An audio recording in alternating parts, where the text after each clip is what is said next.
আসসালামু আলাইকুম। Welcome to my channel. আশা করি সবাই ভালো আছেন। আলহামদুলিল্লাহ, আল্লাহর রহমতে আমরাও সবাই ভালো আছি। আর সবাই সবসময় ভালো থাকেন, সুস্থ থাকেন, এটাই সবসময় কামনা করি। আজ আমি আপনাদের সাথে একটা রেসিপি শেয়ার করছি, আর এটা অনেকেই জানেন। ছোটবেলায় অনেকেই খেয়েছেন এই বাসি ভাত ভাজা। আর এটা ঝটপট যেমন তৈরি করা যায়, খেতেও কিন্তু অনেক মজার, খুব ভালো লাগে। আর এজন্য আমি প্রথমে একটি কড়াইতে তেল দিয়ে দিচ্ছি। তেলের পরিবর্তে কেউ চাইলে ঘিও দিতে পারেন। আর তেলটা যখন গরম হয়ে যাবে তখন তাতে আমি পেঁয়াজ কেটে রেখেছিলাম, সেই পেঁয়াজ দিয়ে দিব এখন। ছোটোবেলায় মাঝে মধ্যে এরকম বাসি ভাত ভেজে আমাদেরকে দেওয়া হতো। পেঁয়াজগুলোকে ভেজে আমি ব্রাউন করে নিচ্ছি। কতটুকু ভাত ভাজি করবেন আর কতটুকু পেঁয়াজ দিবেন, সব কিছুই আসলে নিজের চয়েসের উপর। আমি এই ভাত ভাজির জন্য 3টা ডিম ভেঙে নিচ্ছি। ডিম দিলে ভাত ভাজি খেতে আরও অনেক ভালো লাগে। অন্য কিছু দিতে পারবেন, যে কোনো ধরনের ভেজিটেবলও দিতে পারবেন এই ভাত ভাজির মধ্যে, এতেও খেতে ভালো লাগবে। ভাতগুলো যেহেতু জোড়া লেগে আছে, তাই আমি হাত দিয়ে একটু ভেঙে নিচ্ছি। তারপর মাইক্রোওয়েভে দিয়ে কিছুক্ষণ গরম করে নিব। আর আমি কিছু লবণও দিয়ে দিচ্ছি পেঁয়াজের সাথে। লবণ দিয়ে ভালোভাবে নেড়ে মিশিয়ে নিব। আর এখন আমি এর মধ্যে সামান্য পরিমাণে হলুদের গুঁড়ো দিয়ে দিব। আর কেউ হলুদের গুঁড়ো দিতে না চাইলে না দিতেও পারেন, হোয়াইট কালারেরও করতে পারেন। আর আমার কাছে হলুদ দিলে একটু ভালো লাগে, দেখতে সুন্দর লাগে, আর বাচ্চারাও ভালো পাবে, তাই আমি হলুদ দিয়ে দিচ্ছি। তারপরে এর মধ্যে আমি 2-3টা কাঁচামরিচ কেটে রেখেছি, এগুলো দিয়ে দিচ্ছি। আর ভালো করে নেড়ে মিশিয়ে নিচ্ছি।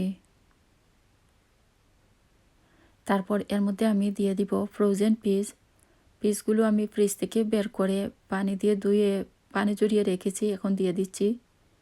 বেশি আগে না দিলেও হবে, কেননা এগুলো এমনিতেই ফ্রোজেন পিসগুলো এমনিতেই অনেক সফট থাকে, তাই বেশিক্ষণ ভাজতে হবে না। একটু ভেজেই আমি এর মধ্যে ডিম দিয়ে দিচ্ছি।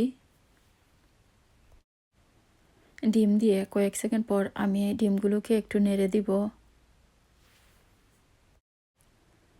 আর ডিমগুলো নেড়ে একটু জোরে করে নিতে হবে। তারপর সব কিছুর সাথে মিশিয়ে নিব, ভালো করে নেড়ে দিব পিসের সাথে। ডিম দেওয়ায় সব তেল টেনে নিয়েছে, তাই আমি এর মধ্যে এখন আর একটু ঘি দিয়ে দিব। চাইলে কেউ তেলও দিতে পারেন, আমি একটু ঘি দিয়ে দিব, বাটারও দিতে পারেন কেউ। ঘি দিয়ে দিলে ভাত ভাজি ফ্লেভারটা অনেক ভালো লাগবে, অনেক মজার হবে খেতে। ঘি দিয়ে একটু নেড়ে নিচ্ছি যাতে ঘিটা কিছুটা গলে যায়। তারপর আমি ভাতগুলো দিয়ে দিচ্ছি। এই ভাতগুলো আমি মাইক্রোওয়েভে গরম করার সময় হাত দিয়ে সামান্য পানি ছিটিয়ে দিয়েছি ভাতের মধ্যে। এতে করে ভাতগুলো আর খুব বেশি ড্রাই হয়ে যাবে না, আর খেতেও ভালো লাগবে। একটু সময় নিয়ে ভাতগুলোকে ভালো করে আস্তে আস্তে ভেজে নিতে হবে। ভালো করে ভেজে নিলে পেঁয়াজ, লবণ, পিঁয়াজ সব কিছু চারিদিকে সমানভাবে ছড়িয়ে পড়বে। কেউ চাইলে এর মধ্যে ছোটো ছোটো করে চিকেনের টুকরো বা যে কোনো ধরনের ভেজিটেবলও দিতে পারেন। ছোটোবেলায় স্কুলে যাবার আগে মাঝে মধ্যে এরকম আমাদেরকে ভাত ভাজি করে দেওয়া হতো, আমরা খেয়ে স্কুলে যেতাম। কিন্তু এদেশে বাচ্চারা তো সকালবেলা এরকম কিছুই খাবে না, তাই ওদেরকে মাঝে মধ্যে আমি রাতের বেলা তো ওরা ভাত খায় না, তাই রাতের বেলা ওদেরকে ভাত এরকম ভেজেই দিয়ে দেই। ছোটোবেলায় অনেকেই হয়তো আমার মতো এরকম বাসি ভাত ভাজা খেয়েছেন। কেউ চাইলে এখানে কিছু ধনিয়া পাতাও দিতে পারেন, আমি এখন আর দিচ্ছি না। একদম সিম্পলভাবেই আমি আজ তৈরি করেছি, দেশের মতো, শুধু দেশে পিস দেওয়া হতো না। মাঝে মধ্যে ডিফারেন্ট কোনো কিছু খেতে অনেক ভালো লাগে। আজ অনেক দিন পর আমি এই ভাত ভাজি তৈরি করেছি, খেতে ভালোই লেগেছে, বাচ্চারাও ভালো পেয়েছে। বাচ্চাদের জন্য এখন আমি প্লেটে দিয়ে দিয়েছি ওদের খাবার, ওরা এখন রাতের খাবারটা খাবে। এর সাথে আমি কিছু চিকেন নাগেটস আর সমুচাও ফ্রাই করে দিয়েছি। আর বাচ্চাদের জন্য ফ্রুট কেটে নিচ্ছি, আমি একটা পেয়ার কেটে নিচ্ছি এখন। এই পেয়ারটা অনেক দিন থেকেই, অনেক দিন না, 4-5 দিন হবে গড়েছিল। আর পেয়ার তো খুব তাড়াতাড়ি একদম সফট হয়ে যায় আর খাওয়া যায় না, তাই এটাকে আমি এখন কেটে নিচ্ছি। এই পেয়ারটা আমার হাজব্যান্ড নিয়ে এসেছেন। আসলে দেখে মনে হচ্ছিল মনে হয় খুব মজার হবে। কেটে যখন খেয়েছি তখন একদমই ভালো লাগেনি, বাচ্চারাও খেতে পারেনি, ওরাও ভালো পায়নি। নর্মাল পেয়ার থেকে এটা অনেক বড় ছিল, কিন্তু খেতে একদমই মজার ছিল না। মাঝে মধ্যে এরকম হয়, নতুন কোনো কিছু না বুঝে আনলে আর খাওয়া যায় না, ফেলে দিতে হয়। কয়েকদিন আগে এরকম বড় একটি আপেল এনেছিলাম পাকিস্তানি শপ থেকে, কিন্তু একটা টুকরো খাওয়া যায়নি, ফেলে দিয়েছি। আজ আমরা এক বাবির করে বেড়াতে এসেছি, আর বাবিকে জিজ্ঞেস করে কিছুটা রেকর্ডও করেছি আপনাদের সাথে শেয়ার করার জন্য। আর সবাই তো সব কিছু ভালো পায় না, কোথাও গেলে কোনো কিছু রেকর্ড করলে একটু জিজ্ঞেস করে নেওয়াই ভালো। এই যে এখানে এক প্যাকেট মিষ্টি আর এক বাবি নিয়ে এসেছেন। আর এই যে দেখতে পাচ্ছেন বাবি সব কিছু খুব সুন্দর করে সাজিয়ে রেখেছেন।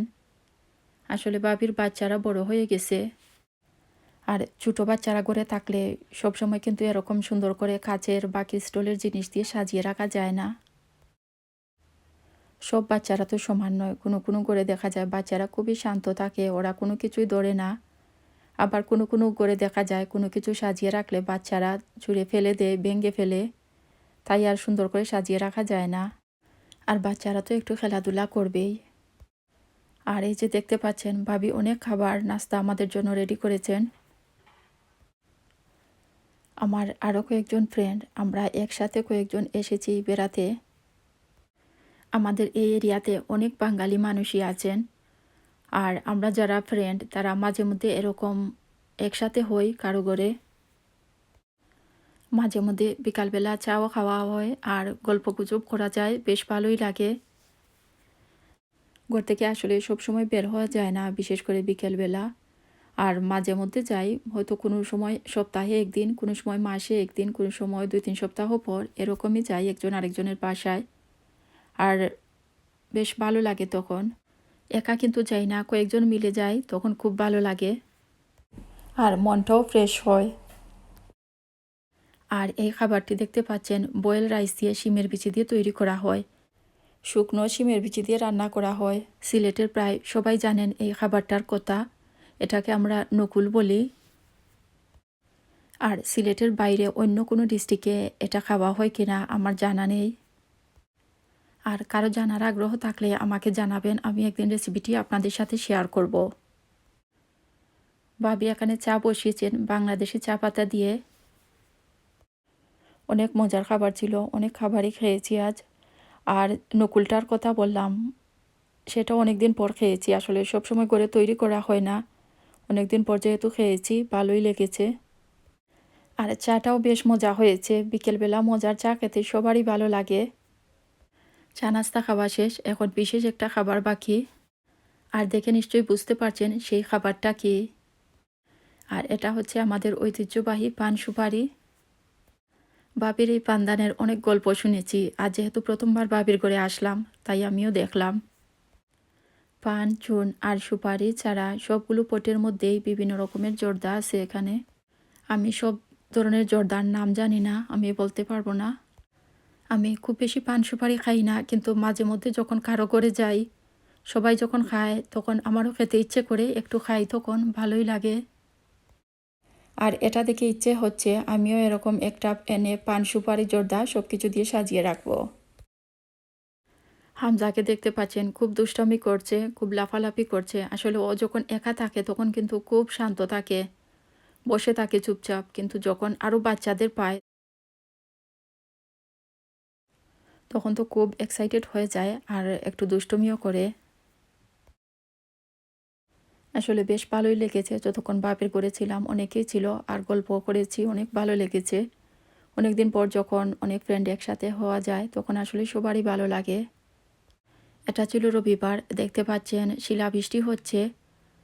ছোটো ছোটো খুব ছোটো ছোটো বিন্দুর মতো পড়ে, বাংলাদেশের মতো কিন্তু এত বড় হয়ে এরকম শিলাবৃষ্টি হয় না। একসাথে অনেক স্পিডে পড়ছে, আর যেহেতু খুব ছোটো তাই পরেই তাড়াতাড়ি মেল্ট হয়ে যাচ্ছে। দেখতে পাচ্ছেন এরকম ছোটো ছোটো বিন্দুর মতো। হামজা তো বিশ্বাসই করছে না, ও বলছে যে স্নো পড়ছে। মাঝে মধ্যে এরকম পড়ে, হয়তো আগে দেখেছে বা দেখেনি। আর দেখলেও হয়তো মনে নেই, তাই বলছে স্নো পড়ছে। মাঝে মধ্যে এরকম দেখা যায়, খুব বেশি স্পিডে এরকম পড়ে, আর এত বেশি পড়ে একদম সাদা হয়ে যায় সব কিছু, কিন্তু খুব তাড়াতাড়ি আবার মেল্ট হয়ে যায়, মেল্ট হয়ে পানি হয়ে যায়। এগুলি একটু সফট থাকে, বাংলাদেশের শিলের মতো খুব শক্ত থাকে না, আর হাতে নেওয়া মাত্রই খুব তাড়াতাড়ি গলে যায়। অনেক অনেক ধন্যবাদ সবাইকে এতক্ষণ ভিডিওটি দেখার জন্য। অনেক অনেক ধন্যবাদ যারা আমার চ্যানেলে নতুন এসেছেন, আমাকে সাবস্ক্রাইব করেছেন আর আমার ভিডিওগুলো দেখছেন, তাদেরকে অসংখ্য ধন্যবাদ। আর ওয়াহিদাস টাইনি ওয়ার্ল্ডের ওয়াহিদাকে আপনারা সবাই চিনেন। ও আমার খালাতো বোন, বয়সে আমার ছোটো। ওয়াহিদার জন্য সবাই দোয়া করবেন, আর আমাদের সবার জন্য আপনারা দোয়া করবেন, আর আপনাদের সবার জন্য আমাদের পক্ষ থেকে অনেক অনেক দোয়া ও ভালোবাসা রইল। আর সবাই সবসময় এভাবেই আমাদেরকে সাপোর্ট করে যাবেন, এটাই সবার কাছে আশা করি। সবাইকে অনেক অনেক ধন্যবাদ জানিয়ে আজ এখানেই শেষ করছি। সবাই ভালো থাকেন, সুস্থ থাকেন। আল্লাহ হাফেজ।